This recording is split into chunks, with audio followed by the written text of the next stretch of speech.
Sons of the Forest va de que eres un tío que llegas a una isla, masacras a la pobre gente que vive ahí, le robas todas sus pertenencias y edificas estructuras para evitar que ellos se vuelvan contra ti. Por lo que sorpresivamente es literal el mejor simulador de ser español. The Forest es un juego que me encanta. La historia es la de un señor que tiene un accidente de avión y raptan a su hijo del avión siniestrado. En efecto, es un secuestro de un siniestro. Es un juego muy importante ya que es el survival más conocido que hay después del Squid Games 2 del popular juego Roblox 2. Y también es el más accesible. Tiene una curva de dificultad endiablada si no sabes lo que tienes que hacer, pero es mucho más sencillo que, por ejemplo, Green Hell, donde para fabricar un objeto curativo tienes que tener un posgrado en química y herbología. Además, el lore y la historia de The Forest es mucho más complejo de lo que parece. Hay organizaciones malvadas, personas que queriendo hacer el bien acaban condenando a almas inocentes, y por algún motivo que aún no logro entender, aliens. Y sí, lo sé, no tiene sentido. ¿A quién se le ocurre meter aliens en un juego así? Sería absurdo. Sería tan absurdo e imposible como hacer una película del salvaje oeste con James Bond de protagonista y meter aliens ahí, ¿eh? ¿Os imagináis?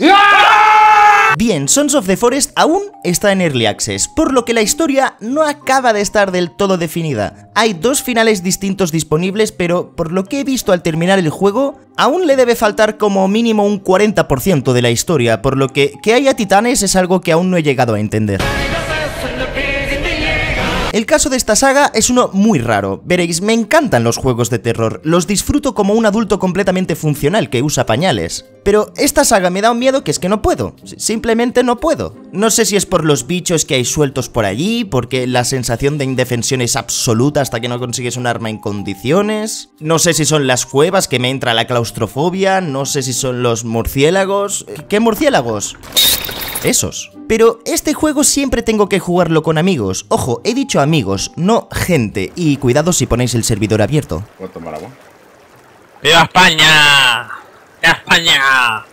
¡Viva España! ¿Veis? Simulador de ser español. El juego es una maravilla, si tienes la suerte de poder moverlo. Tiene un aura muy única, es alucinante ver cómo los rayos del sol se filtran entre los árboles y cómo los mueve el viento. Como de pronto te das cuenta de que las estaciones van pasando y de repente todo el mapa está cubierto de nieve. Y además es que te da la sensación de que puedes interactuar con este mundo y no se queda todo en un simple decorado. Hay muchísimo más loot, lugares de interés más variados y hay más lore que en el primer juego. Tiene detallitos muy tontos, pero a ver, es que le dan como mucho rollo al juego, como que si enciendes fuego en un interior pues se va a activar el aspersor antiincendios, cosa que tiene todo el sentido del mundo. Otro ejemplo que me encanta es que a cierto punto vas a desbloquear un lanzatirolinas y en vez de solo poder utilizarlo en lugares específicos, puedes usarlo en cualquier punto del mapa. Esto abre una manera de moverse por el mundo completamente distinta, porque te permite llegar a lugares inaccesibles en primera instancia y en vez de rodear una montaña que te llevaría varios minutos, aquí simplemente marcas un punto de entrada, otro de salida y ya puedes seguir matando titanes.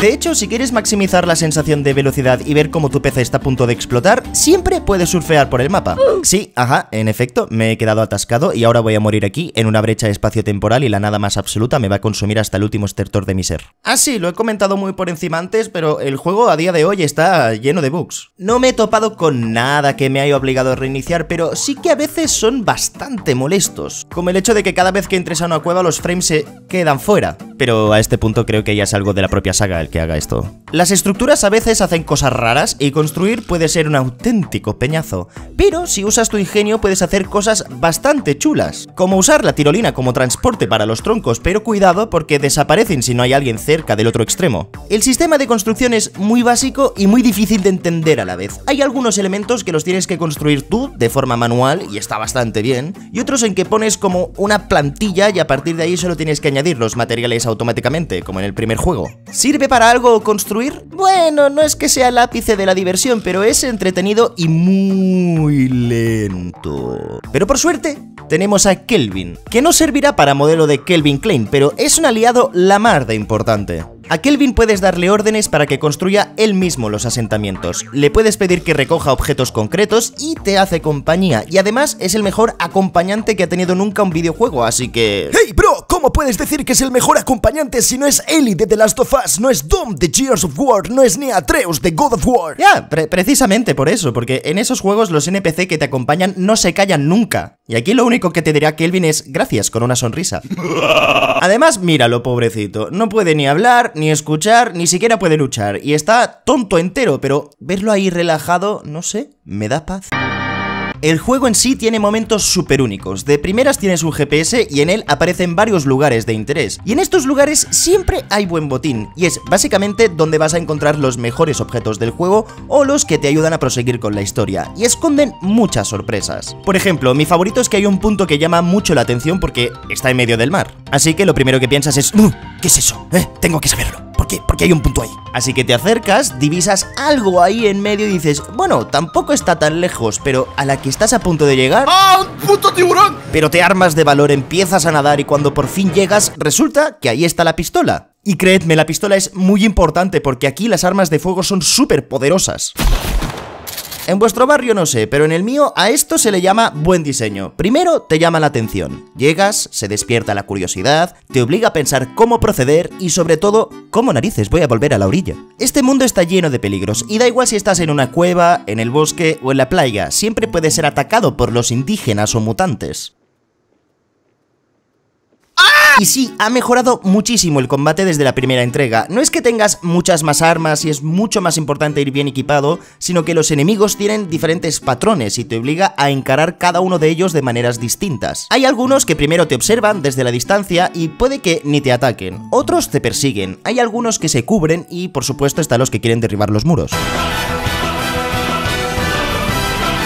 Y algo que me flipa es que han dotado a algunos de estos enemigos con emociones. Si matas a uno, luego puedes ver cómo otros lloran su muerte, por ejemplo, o te piden clemencia para que no acabes con él. No voy a compartir mi cuenta de Netflix contigo por mucho que me lo pidas. El crafteo sigue siendo una parte fundamental del título. Para mí tiene menos opciones en general que el primer juego, pero el inventario es fundamental para poder seguir adelante. No solo puedes fabricar armas y objetos nuevos, sino que también puedes modificar algunas de las armas de fuego, por ejemplo, con accesorios que vayas a encontrar. Y las animaciones de crafteo son súper satisfactorias. Además, al principio, cuando crees algo nuevo, el personaje lo hará lentamente. Pero si fabricas varias veces el mismo objeto, cada vez lo hará más rápido, porque el personaje representa que es más hábil y está más curtido. Y algo que recuerdo del primer Forest que era un infierno, era que cada vez que querías cambiar de arma, debías entrar al inventario y seleccionarla. Y se perdía mucho tiempo, pero aquí puedes no solo poner un atajo de teclado a cada objeto, sino que puedes acceder directamente a la mochila en medio de la acción para seleccionar lo que tengas preestablecido. Todos los sistemas que funcionaban del primer juego aquí se han revisado para hacerlo todo más dinámico y rápido, y en general Sons of the Forest amplía y mejora muchísimo la fórmula del juego original y tengo muchas ganas de ver cómo termina el juego final, ya que tiene mucho potencial y sin duda es una de las mejores experiencias para jugar con amigos. No solo porque me da mucho miedo y no quiero jugarlo solo, sino porque de aquí nacen auténticas historias para recordar. Para mí es sin duda alguna una de las mejores experiencias de survival no hardcore que puedes encontrar a día de hoy. Aunque bueno, no suelo jugar mucho a los survivals, así que bueno, tampoco me hagáis mucho caso, pero este juego me ha gustado, no sé, a mí me mola, no sé, tío, ¿qué quieres que te diga? Muchas gracias por haber visto el vídeo hasta el final, espero que os haya gustado, dame un bonito like y compártelo con tus amigos para convencerles de que jueguen a este juego contigo y nos vemos en el siguiente vídeo. Un besazo y chao.